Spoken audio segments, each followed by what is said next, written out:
ఉక్రెయిన్తో 3 ఏళ్లుగా సాగుతున్న యుద్ధంలో రష్యా దూకుడు పెంచింది. ఇప్పటికే ఉక్రెయిన్లోని లుహాన్స్క్ రీజియన్ను రష్యా ఆక్రమించినట్టు ఓ అధికారి తెలిపిన నేపథ్యంలో మరో కీలక ప్రాంతంపై మాస్కో దృష్టి పెట్టినట్లు తెలుస్తోంది. రష్యా దళాలను నిలువరించేందుకు ఉక్రెయిన్ తీవ్రంగా యత్నిస్తున్నట్లు సమాచారం.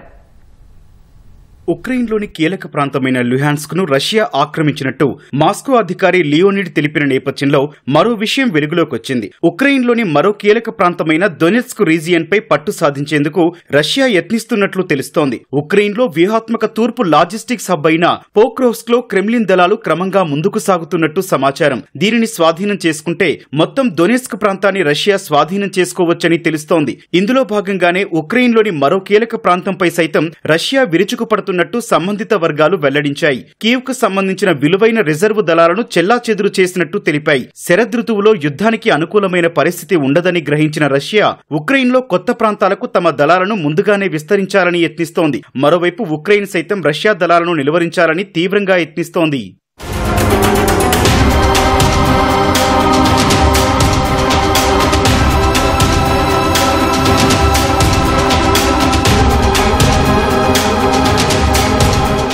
మరోవైపు ఉక్రెయిన్లోని కార్కివ్ రీజియన్పై గత రాత్రి షాహిద్ డ్రోన్లతో రష్యా దాడులు చేసింది. కార్కివ్లో ఒక కార్ల దుకాణం, నివాస భవనాలు, ఇతర పౌర మౌలిక సదుపాయాలు దెబ్బతిన్నాయి. ఈ ఘటనలో ఓ వ్యక్తి ప్రాణాలు కోల్పోగా 4 గాయపడ్డారని అధికారులు తెలిపారు. ఖేర్సన్లో ఓ ఆసుపత్రిపై రష్యా ఫిరంగి దాడులు చేయడంతో 5 రోగులు, 3 నర్సులు గాయపడ్డారని చెప్పారు. గత రాత్రి ఉక్రెయిన్పై 114 లాంగ్ రేంజ్ డ్రోన్లు, 4 S-300 క్షిపణులను రష్యా ప్రయోగించిందని ఉక్రెయిన్ వైమానిక దళం తెలిపింది. రష్యా ప్రయోగించిన వాటిలో 79 డ్రోన్లను అడ్డుకున్నట్టు వెల్లడించింది. మరోవైపు రష్యా దాడులకు దీటుగా ఉక్రెయిన్ సైతం దాడులు చేస్తోంది. పశ్చిమ రష్యాలోని ఉడ్ముర్ట్ రిపబ్లిక్ లో ఉక్రెయిన్ డ్రోన్లతో విరుచుకుపడింది. ఈ ఘటనలో 3 మృతి చెందగా 35 మంది గాయపడ్డారని రష్యా అధికారులు తెలిపారు. ఉక్రెయిన్ ప్రయోగించిన 173 డ్రోన్లను రష్యా ఎయిర్ డిఫెన్స్ కూల్చినట్టు చెప్పారు.